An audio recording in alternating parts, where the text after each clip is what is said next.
Welcome to Doctrine and Devotion, a podcast exploring Christian faith and practice from a Reformed Baptist perspective. My name is Joe Thorne. I'm the lead pastor of Redeemer Fellowship in St. Charles, Illinois. And I'm June Fowler, executive pastor at Redeemer Fellowship. So we had a Good Friday service, right? And I don't think I told you this, but a guy that I know, a friend of mine, he listens to the podcast. He and his wife were in town. Oh, nice. And so they stopped in for Good Friday. Nice, that's really, good. really nice. And so we were standing there talking, and for us, it's a lot of people at that event. He's like, "Listen, I brought you a gift." I was like, "Oh, that's so nice. You didn't have to do that." He's like, "No, I wanted to bring you something." Yeah. So how do I give it to you? I'm like, "You just give it to me." And he's like, "Well, it's 750 milliliters." So, and I'm like, the only danger here is that somebody might take it for themselves. They're going to try to drink it. Nobody's going to care if you give me a bottle of something. It was really nice, yeah. Mm-hmm. And it was, and it's, and he, no, where is it? No, it's at home. Yeah, it's not here. No, it's not here. No, there's nothing in there. No, there's nothing in there. No, it'd be out. If I open this right now, yeah, go ahead. Yeah, take out your earbuds. Go and look. No, it's not there. What? It's not in there. That's yours. That's old. That's ours still. Okay, it's ours, but yeah, it's fine. It's still ours. But that's not the same thing. So anyways, but I will be bringing it in. I just haven't yet. No, if I did, I would have, I would have done it. But it was funny because he's like, I don't really like whiskey, but his wife, she's like, I do. This is my favorite. So they brought it. It was like very thoughtful of them. So what kind was it? I don't remember. I'd never heard of it before. Oh, so yeah, I'll bring it in. What color was it? The bottle or the liquid? The label. Go ahead. I don't remember. Brown. What year? No idea. Come on. So, also the other thing I don't know, you probably didn't see this because you were at home doing nothing all day, but I was not at home all day. You were at home. I was not at home doing nothing all day. You were at home all day. Yeah. Yes, you were. Texting. Okay. Yeah. Text. Oh, okay. I thought you have like a professional do that for you. Yes. And so for the last 3 months, he's been reminding me every 4 days of what he needs from you. And today's the day I did it all. So I just saw online that the 2023 Southern Baptist Convention is scheduled to be in Charlotte, North Carolina. They're moving it to New Orleans. Why? First of all, who cares? New Orleans. I mean, I think that's better. I want to go to New Orleans. I've been to North Carolina. Yeah. Because they're anticipating more people than the South Carolina venue can hold. Ooh. Because more people are going these days. Yeah. And so that's a good thing. That's a really good that's thing. Encouraging. Plus, New Orleans. Yeah. I'll go to that one. Okay, so yeah, I'll go. 2 years in a row. Tag team in it. Yeah. So it'll be a lot of fun. It'll be fun. So we got this email from this guy. Mm-hmm. I'm not going to say his name because sometimes they don't want to be. Thank you. So they don't. Sometimes people want to remain anonymous, and as you may have noticed, I don't always read these really carefully before we start in on them. Mm-hmm. So you never know. Like the last one, we're reading this email about a husband and wife, and the wife's struggling with some stuff. We're cracking wise. I'm cracking wise, and then it gets to the point of her suicidal ideations, and we're like, oh. All right, time to be serious now. Mm-hmm. This is, and I hope we treated that with respect once we found out what was going on. All right, so this is from a guy, and the subject is Ecclesiology and a Reformed Baptist View of Associations/Denominations. Oh, that's a long one. Ready? You going to do it? You okay? I got it. Here we go. Hello, gentlemen. Mm-hmm. I had a thought recently, and I wanted to hear y'all's opinion. Are groups like the Southern Baptist Convention and Acts 29 categorically different than one another in a biblical theological sense? The way I see it, groups like the SBC, Acts 29, and ARBCA, and the Baptist General Convention of Texas are all the same kind of thing, a voluntary association of churches cooperating with one another in pursuit of a common goal, sharing resources, spiritual support, and accountability. While the doctrinal distinctives, internal structure, and goals of each group may be different, these differences do not make the groups categorically distinct. A Presbyterian would see the PCA as categorically different than Acts 29 because of Presbyterians' convictions about biblical teaching on church polity. The same goes for Anglicans and so on.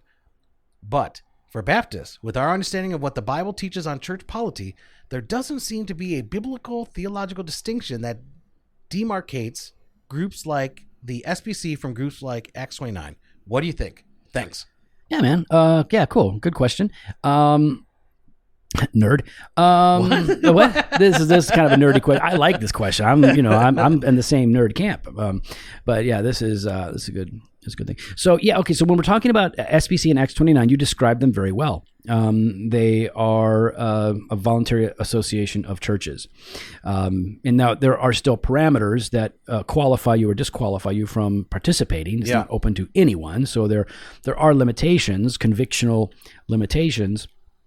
And in Acts 29, there are theological limitations, but also then missiological and practical considerations, because really a church is applying to be a part of a network that plants churches, and they have a lot tighter control over who is admitted in. Whereas in the SBC, we hold up the Baptist Faith and Message 2000 as our confessional statement, but our documents don't require that you subscribe to that to be a part. It basically requires that you are in cooperation with the interests and purpose of the SBC. Now, the problem, though, is generally you join a local association, it would be in your immediate region, and you would join the state level convention or association, and then through that you're joining the national Southern Baptist Convention. And to join the state level, they usually say you got to subscribe, you have to affirm the Baptist Faith and Message 2000. So my point is it gets a little wonky and tricky for some of the SBC groups, but in general, these are the same kind of group. Voluntary associations, once you meet the requirements to join, once you're admitted in, and those the leadership in those organizations cannot dictate what you do. They can only seek to remove you if you from association. From association, if you're no longer really participating in the way that you're supposed to with that group. Okay. But the PCA, for example, is different because they have that hierarchy of authority with synods and presbyteries and all of that. And I wouldn't pretend to understand all of the ins and outs on that, but I do know that there is. First of all, a lot of you guys don't know, like, Presbyterian churches vote, and they actually vote on a lot of stuff. They vote on pastors and who's coming in. Yeah. It's funny because like some of these Baptist or Baptist-y churches that are not Presbyterian, they are elder ruled with no congregational voting whatsoever, and Presbyterians don't even function that way. So those Presbyterian church polities is much healthier than some of the Harvest, Mars Hill models where there is no congregational accountability. Anyway, so they are different, and it really the value of those differences depends on what church polity you align with. So and the reason I said this is kind of a nerdy question is because it's academic for most of us, right? Yeah. All right. So they have a different sense of accountability and the way that accountability works between their churches and different authorities. And for us, we are, we believe in local church autonomy. But here's the thing: whatever you do, don't go it alone. Right? I mean, be a part of some kind of association. Baptists have always believed in cooperation and associations. Baptists have always... We're not denomination. Yeah. Right? We're an association. We're just a convention. We're so afraid of that word, denomination. Why are we so afraid of that? Unless you're talking about, like, money. They're like them denominations. They're the favorite denominations. Benjamins. Where's your cooperative denominations? We talked about that. Like, it is a denomination. It is a denomination. Yeah, let's pretend. Like, stop pretending that it's not. Yeah, it's just not the kind of denomination that you would see. And look up the definition, and you'll see the SBC is a denomination. Knock it off. And I would rather be a part of like an association, denomination, cooperation than going alone. I don't understand why an individual would want to go alone. I do understand. I do understand. Yeah. I don't want anyone telling me what to do. Yeah. But even within ours, they don't tell us what to do.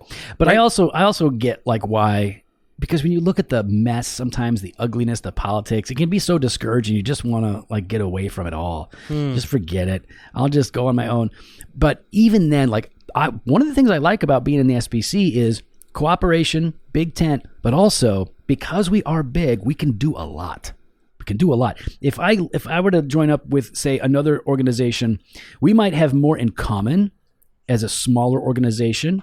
We might have more affinity or more even theological convictions together, which is really good. but we will accomplish. We are limited in in the work that we can do because we're so small, and that's a trade-off. That's worth it, I think, for a lot of people. But I happen to like being in the bigger tent, playing in the bigger pond. Well, not just that, but even being able to have a bigger. I mean, I hate using the word bigger when it comes to impact, but I think you're right though. Even recently during this month is the Annie Armstrong offering, right? And like here's money's being set aside for missions. Here's lady missionaries. Yeah, that's why it's Annie Armstrong. It's just for the lady. It's for the lady. No. Yeah, it is. Yeah, it is. Dude, you gonna tell me SBC stuff? Yeah, I'm gonna tell you. You don't know. I'm gonna tell you SBC. Johnny come lately. Jimmy come lately. That's Jimmy what you come are. lately. That's who I am. But even there's an opportunity there, right?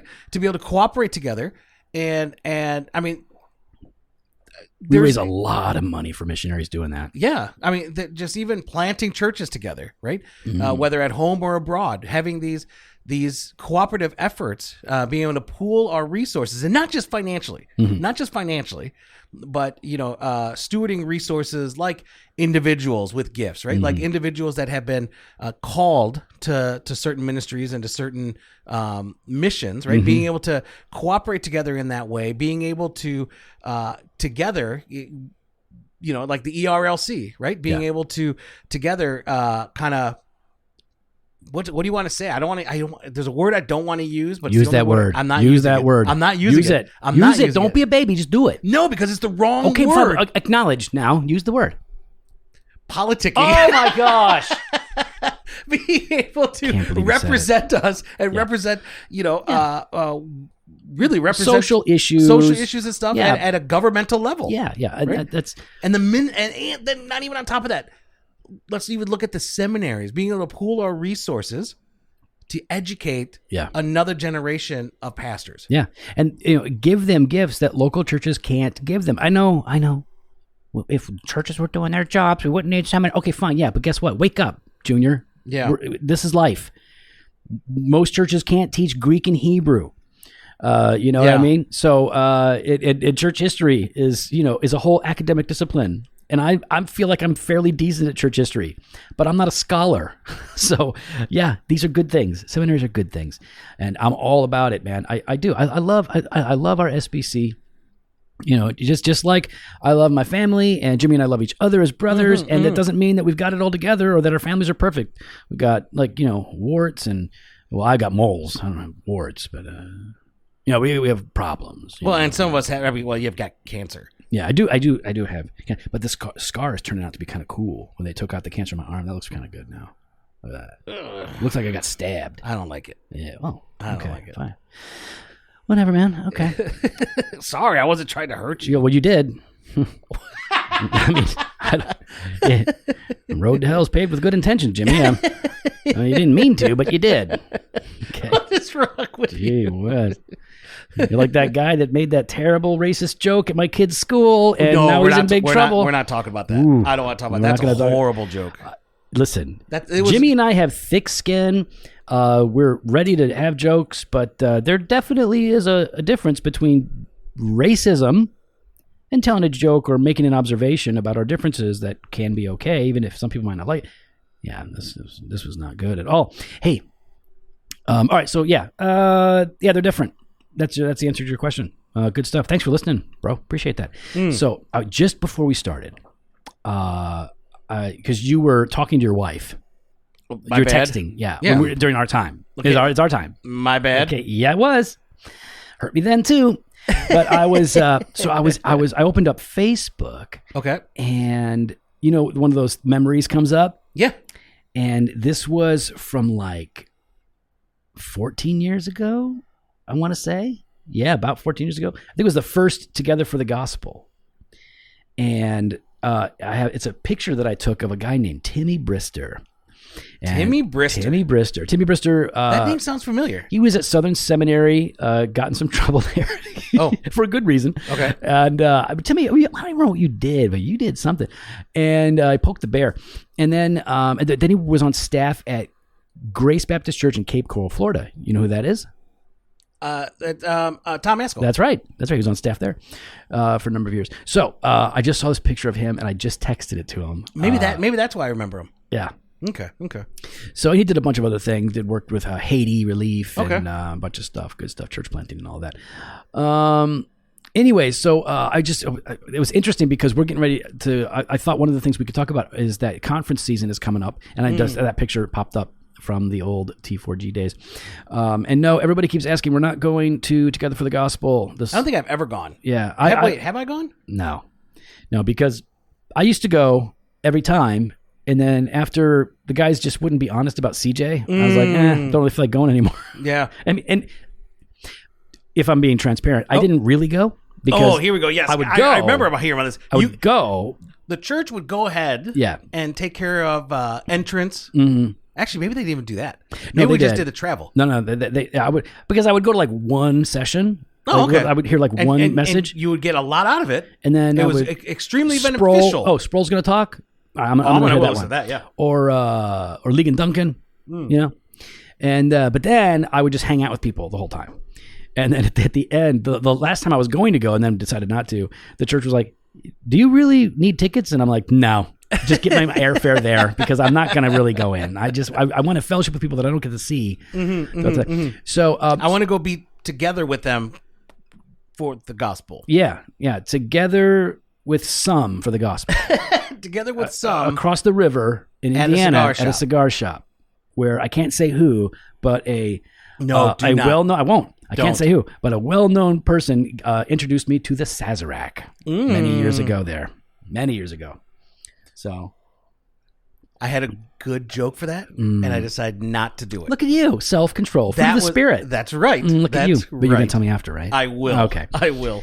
So, one of the questions we're going to talk about conferences here just for a little bit. All right. We'll be brief, but I'm getting a lot of questions. What are the dates for the conference? The annual, what's it called? Doctrine and Devotion conference. Yeah. You know, we bring in guys like Renahan or Hamilton or Renahan, but in the father and then the son. Right? Doug Logan. Dougie. All-star. Everybody loves Dougie. Everyone loves Dougie. So we've done it in the spring. We've done it in the fall. Get like 300 people together. Super good time. Best teaching, best fellowship, best conference of the year. Everybody wants to know, what are the dates for this year, Jimmy? Well, here you go. Okay. Here is your chance to find out. The dates for this year's Doctrine and Devotion conference is... Drum roll. We don't have any dates. We're not doing that. Sorry, guys. We listen. We love it. We want to, but we just don't have time right now with the church stuff that we're working on. That's always got to come first. Yeah, we've always said that is always our primary, absolutely number one ministry. Yeah. So when we can, we will do that. But this year we just can't. We just can't. We're gonna miss y'all. Yep. But you know what? If you want to send the cost of registration to Doctrine and Devotion, no, just to support what we're doing, do not. You want to support JoeThorne@gmail.com. Nope. That's just that'll be fine. You want to support the podcast? Just go ahead and sign up. Subscribe for the all access. Mm-hmm. You can do it right in your podcatcher app. DoctrineDevotion.com/all access. Or in your app, which is an easier way to do it. Fine, do it that way. Do it right that in way. All right, so it is conference season, right? People are like spring, so conferences are starting up. Yep, everything's summer, opening up. Fall, even the airlines. Judge reversed it, so now you can go on the airline and not wear your mask. We'll see how that plays out. But let's just we want to encourage you guys, right? Because conferences are good. Well, some are good. Some are good. So how do you determine which ones you're going to go to? Because especially if you are in ministry, vocational, you probably get some kind of a budget to do that sort of a thing. Yeah. And that's great. And then many of you just out of your own pocket, you're like, I want to go. This is going to be good. This is important. I'm going to go. There's all kinds. It used to be, I can remember a day. When there wasn't a lot, especially for Reformed stuff. Like there was two like that you could go to, like Ligonier and like Founders. It was like, outside of like really small gatherings. And then it was like Desiring God kicked off and that started taking off. TGC. T4G, all that stuff. So, you know me. There's a lot of stuff. How do you choose which ones to go to? If you have the opportunity to go to a conference, Jimmy, what are the things that would be most appealing to you to go, that's one that I want to go to? Well, I mean, first off, I hate saying it like this, but I mean, who's speaking? I mean, that for me is So if you want a celebrity, no, it's not that you want a big, famous, floating head, but it definitely catches your attention, Mm-hmm. right? It catches your attention. Who's going to be there, who's going to be speaking, and it's not just about the big name, but is there someone that we know or that know of that may not have the big platform, but unfortunately, a lot of these guys don't get the opportunity, which is a shame. Yeah. There's a lot of absolutely solid pastors and preachers that I would say are better than some of these names they put up there. Oh, yeah, for sure. Not just in content, Mm-hmm. but in character. Yeah, and so, yeah, I'm just going to totally agree. I've heard some of the best messages I've heard have not been from anybody that people would know. Yeah. It's just, because I go back and I listen to a couple of my old ones, and I'm like, whoa. That's like the best sermon ever. No, it's not for you. Yeah, probably for everybody too. I would think. No, for real. So I know what you're saying though. Like the name isn't celebrity status. It's I know that person. I know what they're about. I know what they're strong in. I know what they're going to talk about. I want to hear their insights. I want to learn from them. Yeah. And that's not size or platform specific. Nope. It oftentimes is related because if they happen to be good and at that sort of a thing, then they get known by it. Those are the people that get opportunities to do that, right? Right. So yeah, I look at that too. Like basically I would say along the same lines, like what is it about? What is this conference about? Mm-hmm. And then like, okay, so who's going to be talking about it? Because sometimes it could be an awesome subject, but I'm like, I'm not feeling these guys. Like I actually don't agree with them, or maybe I agree with them, but like, I don't really want to be associated with them, or I don't want to support them because of whatever. So yeah, content. So basically what we're talking about here is content, right? Yeah. Content wise, like depending on what's being, talked about, what the subject is. And then I like to look at, so in the midst of that, not just like what's the overall subject, but looking at the speaker, like the schedule. Yeah. Oh yeah. How is that being broken down? Mm-hmm. Do I understand that flow, or is it just something that they're just talking, they throw up at a topic and there's no real structure to it. Yeah. Are they going to lead us somewhere here? Correct. Because we've had to do this. We put together a conference and we structured the actual talks so that they're leading somewhere. Exactly. And I think when we're talking about the schedule, like pay attention to the schedule. Here's the good thing. You can do whatever you want in terms of your own time. But I do like it when they like, we're gonna build in some flex time, some free time, so you're not drinking from a fire hose. No, by the way, nobody cares. Every count's like drinking from a fire hose. All right, let's play it out. Okay, we get it. But it doesn't have to be all like, nonstop, just oppressive amounts of teaching. Like people, universally, every single person I've ever talked to about conferences, at these conferences, one of, not always their most favorite, but one of their favorite things is having time to sit down and fellowship with other believers that they don't otherwise get to spend time with. That's right. It's really big. No, it's fantastic. And I think that's what's really, when we talk about how do you maximize that experience, make sure that you are making time to connect or reconnect with people that you don't typically get to. Yeah. Right. But reach out. Like a bunch of people have been reaching out to us. Hey, if you're going to be at T4G, we'd love to meet up. We'd love to meet up. And I love that because I think that is maximizing the experience. Yes, absolutely. And it's not because, it's Joe and Jimmy. It's not. That's not it. No. But it is. There are brothers and sisters from a distance that you kind of connect with online. Yeah.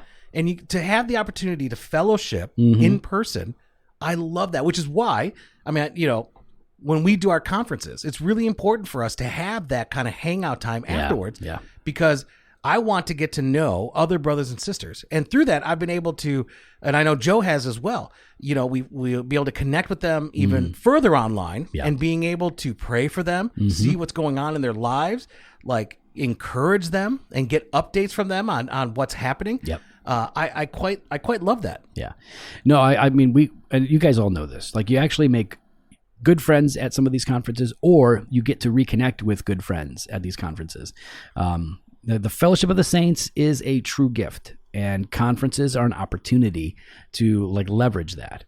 So, and like for us, like going to the SBC, like we will definitely have some great fellowship with people. Yeah. But like it's been crazy how many messages for the T4G Together for the Gospel, the last hurrah or whatever it's called. A lot of people have asked, and maybe because I've always gone, at least years ago, I was going a lot. But yeah, we're not going to be there. Sorry, guys. By the way, speaking of the thing that should not be, which I think is a Metallica song. Anyways, so I was contacted recently by a friend who happens to be on a committee for a SBC pastors conference, not the big one, not Matt Hensley, because obviously I don't even get considered for that kind of thing. But this is at the state level. Ooh. And this guy was like, "Hey, would you mind?" Ooh. He's like, "I'm on the committee. Would you mind if I put your name into the list of potential speakers?" Wonderful. I love that. That's and I was great. like, first of all, I would be honored. Yeah. Thank you so much for thinking of me. Like I'm unworthy. I'm grateful. Thank you. And then your second was how much? No. No. I didn't even actually. That's the first time I've even thought that. Oh yeah, maybe they do that.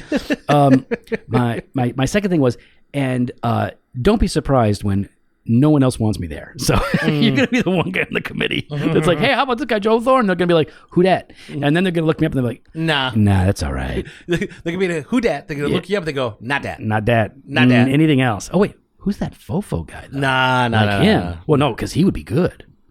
Oh yeah, no, he's different from Joe.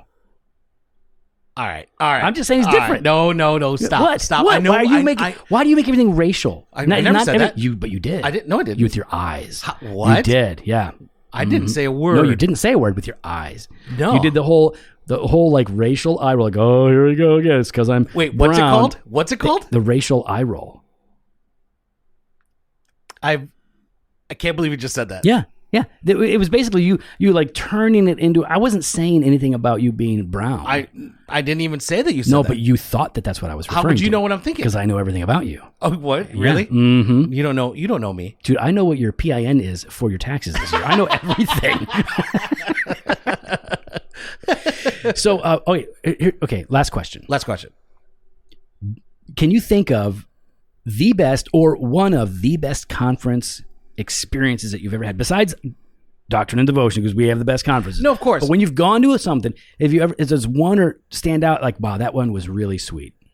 See, for me, again, it's not about the speakers. It's right. not like that's a good draw. A lot of it for me is when I'm able to go to a conference, being able to connect with people outside of that. Yep. And so for that, I mean, we went to Desiring God together, right? And we got to connect with a number of other individuals. Yep. Got to enjoy fellowship with them, and for me, those are Barnabas. Yeah. Richie and those guys. Like it was a really sweet time. Yeah. Or like when we've done like For the Church. Going to the For the Church conference, being able to have fellowship with other brothers and sisters outside of those sessions. So actually, I would say the For the Church sessions were pretty good that year. Oh yeah, they were good. Yeah. No, they definitely were good. And I mean, I've always benefited from some of the speakers at any conference I've gone to. I've never walked away like all those speakers were terrible. Like I've always been like, yeah, man, heard some really good stuff, been encouraged. But for me, the most encouraging stuff has come from brothers and sisters that are at the conference. That's been the most encouraging for me. Or the singing, and at Together for the Gospel. Or Desiring God, or back in the day, it was the first time I ever experienced this. I went to a founders conference. This would have been mid 90s, late 90s. It's like 300 guys singing loud. Now, these are convictional Baptists who believe what they're singing. They love these hymns. They're singing loud. There's something behind that, There's no guitar solo on stage. There's no hazers, no lasers. No, just dudes singing for Jesus. And not that it has to be dudes. That just happens to be who's there. It was a pastor's conference. Anyways, so the singing has been really big for me. When I think about maybe how did I word this question? The best conference experiences. Yeah.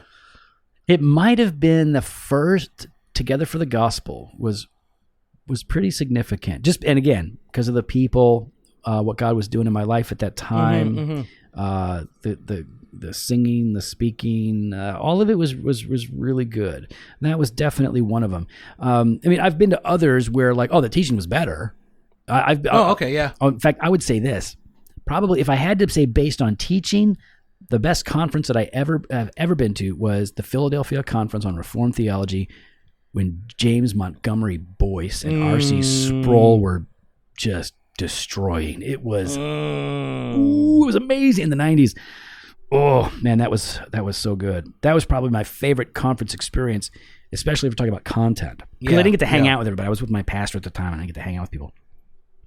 But yeah, man, that was good. So sorry guys, no D&D conference this year. Not going to happen. So stay tuned. But you never know. You know what we might do? No, we're not going to do. Here's what we're going to do. No, we're not. We're going to be at the SBC though.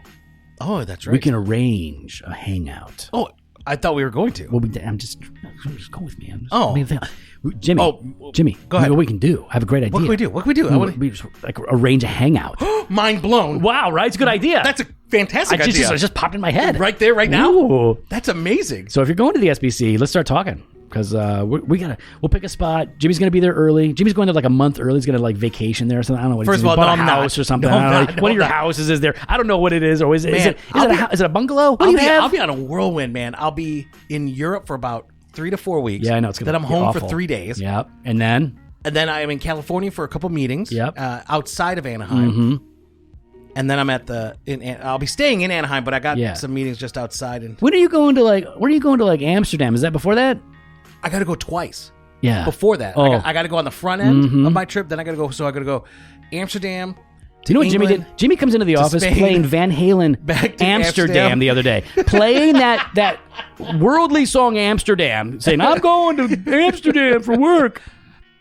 Well, we'd love to get thoughts. You can follow us online on Instagram and Twitter @DocAndDevo or on Facebook /Doctorate and Devotion. You can head to the website, drdevotion.com. There you can contact us. You can sign up for the email blast of the store, joefostore.com, and grab some gear. We got that fresh spot every Monday and Thursday, blog posts and video content over at the website. And we've got that all-access exclusive content. Really? We got Banter Truth on Tuesdays, Weekday Wisdom Monday through Friday. That's Amsterdam. Head on over to drdevotion.com /all-access to register today. Later.